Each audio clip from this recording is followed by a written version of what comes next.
नमस्कार, GBN 24 news में आपका स्वागत है। आपके साथ मैं हूं राशि। आइए खबरों की ओर बढ़ेंगे।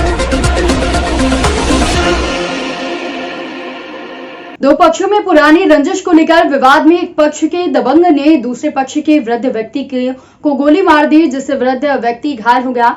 घायल को आनन फानन में CHC लाया गया, जहां पर डॉक्टर्स ने उसे ट्रामा सेंटर रेफर कर दिया। घटना की सूचना पर घटनास्थल का निरीक्षण करने एसपी अनिल यादव, CO संडीला महावीर सिंह के साथ थाना प्रभारी दीपक सिंह रघुवंशी ने किया। साथ ही कासिमपुर थाना क्षेत्र के अंतर्गत ग्राम बसंतपुर मजरा जरहा निवासी मछलू ने थाने में दी तहरीर में बताया कि उसका गांव के खेत में, जहां पर ग्राम समाज की जमीन पर यूकेलिप्टस के पेड़ लगे थे, यूकेलिप्टस के पेड़ों को गांव के ही रवि के द्वारा कटवाया जा रहा था। तभी पेड़ काटते समय एक पेड़ धान के खेत में गिर गया, जिसको लेकर दोनों पक्षों में विवाद हो गया और इसी विवाद के चलते दबंग रवि ने मछलू के पिता राम नरेश को गोली मार दी। इससे वो गंभीर रूप से घायल हो गया। परिजनों ने घायल व्यक्ति को तुरंत सामुदायिक स्वास्थ्य केंद्र बेहंदर ले गए, जहां पर वृद्ध व्यक्ति की हालत नाजुक देखते हुए चिकित्सकों ने ट्रामा सेंटर लखनऊ रेफर कर दिया। थाना प्रभारी दीपक सिंह रघुवंशी ने बताया कि आरोपी के विरुद्ध मामला दर्ज कर लिया गया है। आरोपियों की तलाश जारी है। जल्द ही आरोपियों को गिरफ्तार किया जाएगा।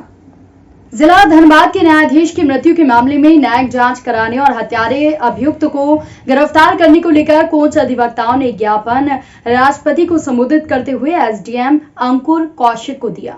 बार एसोसिएशन कोच के अध्यक्ष संजीव तिवारी के नेतृत्व में अधिवक्ताओं ने SDM कोच अंकुर कौशिक को ज्ञापन देते हुए बताया कि जिला धनबाद झारखंड के अपर जिला एवं सत्र न्यायाधीश उत्तम आनंद अपने आवास से सुबह 5 बजे घूमने निकले थे।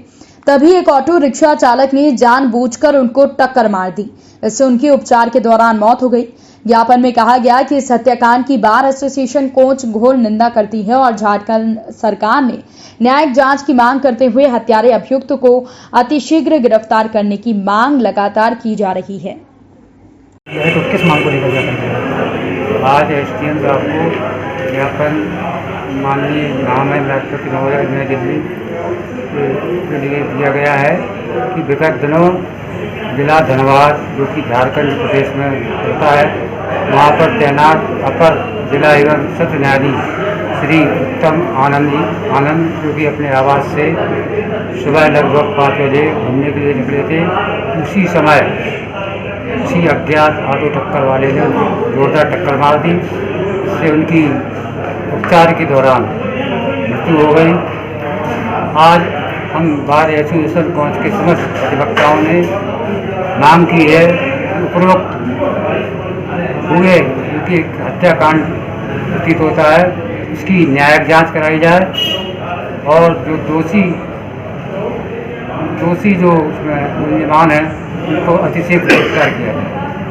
चलिए जालौन की बात करते हैं, जहां पर पुलिस अधीक्षक रवि कुमार के कुशल निर्देशन, अपर पुलिस अधीक्षक राकेश कुमार के मार्गदर्शन में CO कोच राहुल पांडे के नेतृत्व में कोतवाली कोच पुलिस ने 2 राइफल और एक तमंचा के साथ 3 लोगों को गिरफ्तार किया है।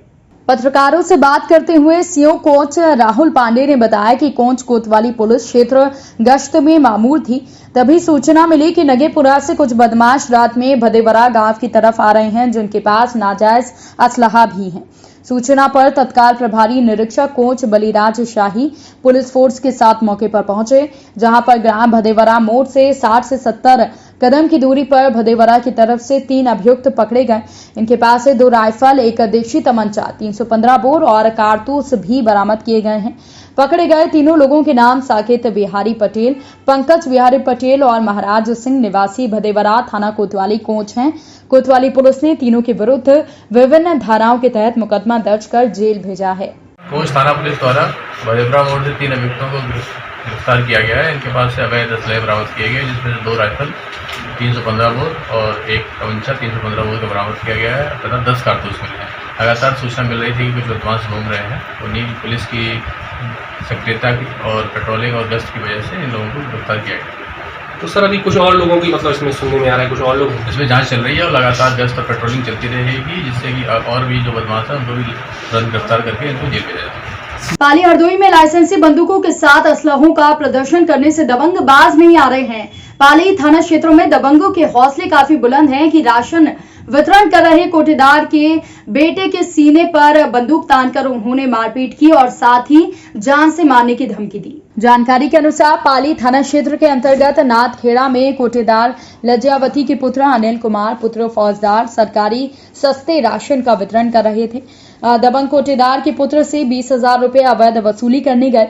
कोटेदार के पुत्र ने रुपए देने से मना कर दिया, जिसके बाद परवीन और राजेश ने सीने पर लाइसेंसी बंदूक तान दी और मारपीट करते हुए सरकारी राशन वितरण ई पॉश मशीन को तोड़ दिया।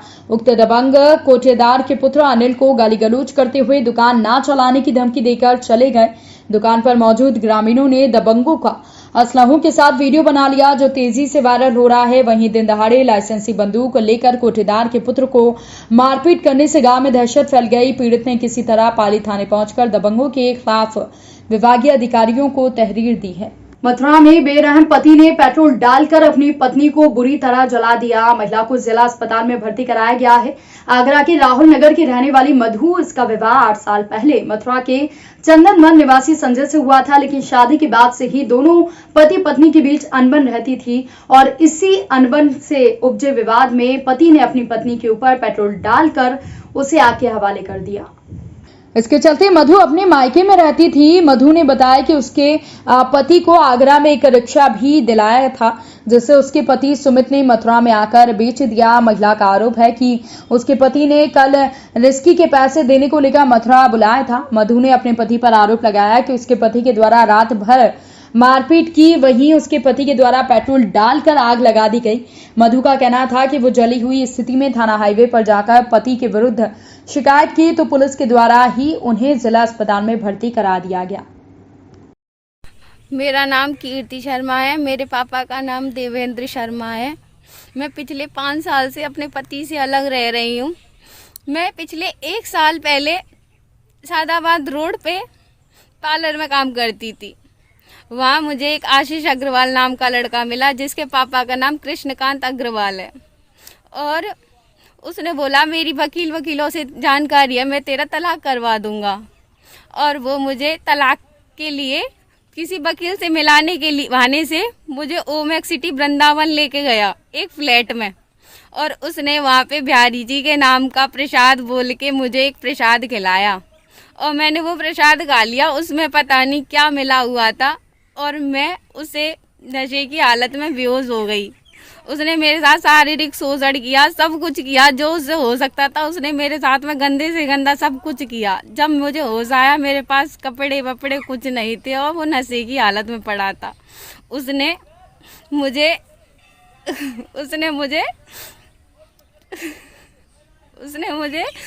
वहाँ पे मैंने उसे बोला कि मैं क्या करूँ, तू बता मैं क्या करूँ। मैंने बोला मैं अपने घर पे शिकायत करूँगी, अपने पापा से बोलूँगी और मैं थाने भी जाऊँगी। तो उसने बोला मैं तुझसे बहुत प्यार करता हूँ और तेरा तलाक करवा के तुझसे शादी करूँगा और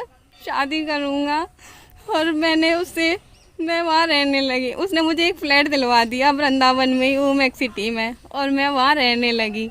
जब मैं वहाँ रहने लगी तो हर बुधवार को आता था, सैटरडे संडे आता था। जैसा उसका मन होता था वो उस तरीके से मेरा शोषण करता था जैसे उसका मन होता था। और मुझे वो मेरी कुछ फोटो थी उसके पास, कुछ गंदी उनको दिखा के मुझे वो बस यही बोलता था मैं तूने नहीं कुछ किया तो मैं ये सब अपलोड कर दूंगा, सबको दिखा दूंगा। उसके डर के मारे मैं उसके साथ सब कुछ करना पड़ता था मुझे। और वो मुझसे बोलता था मैं तुझे शादी भी करूँगा और मैंने डर के मारे में किसी से कुछ कह नहीं पाई। और पिछले संडे वो अभी आया था और मुझसे बोला मैंने उससे बोला था कि शादी की बात बता दे, मेरे घर वालों का मुझ पे प्रेशर है। तो शादी की बात की मैंने उससे, तो उसने मुझे बहुत बुरी तरह से मारा, मेरा शोषण किया संडे 25 तारीख को। और वो मुझे बहुत बुरी तरह से पीट पाट के और मेरा सारा सामान और मेरे पैसे लेके चला गया और बोला कि तूने कुछ भी किया तो तुझे और तेरी बेटी को जान से मरवा दूंगा और मैंने उसके पापा से कांटेक्ट किया। जब मैंने उसके पापा से मिली तो उसके पापा ने मेरा सामान तो वापस कर दिया, पर उसके पापा ने मुझसे बोला तूने इस चीज़ की शिकायत कहीं करी तो हम तुझे मरवा देंगे, तेरी बेटी को मरवा देंगे, तुझे रहने नहीं देंगे। इसलिए मैं कहीं जाती हूँ तो मैं किसी कहीं थाने कहीं जा रही हूँ तो उसके पापा के लोग मेरे पीछे लगे हुए हैं। मैं अपने घर से फरार हूँ। प्लीज़ मुझे बचा लो। मुझे प्रशासन से, पुलिस वालों से, वकीलों से मेरी अपील है हाथ जोड़ के, प्लीज़ मुझे बचा लो, प्लीज़ मुझे बचा लो। वो मुझे मार देंगे और मेरी सुनवाई की जाए जितनी जल्दी हो सके। आप लोगों से हाथ जोड़ के रिक्वेस्ट है, प्लीज़ मुझे मेरी सुनवाई करो। इस बुलेटिन में फिलहाल के लिए इतना ही। अपडेट्स के लिए आप बने रहिए GBN 24 न्यूज़ के साथ। नमस्कार।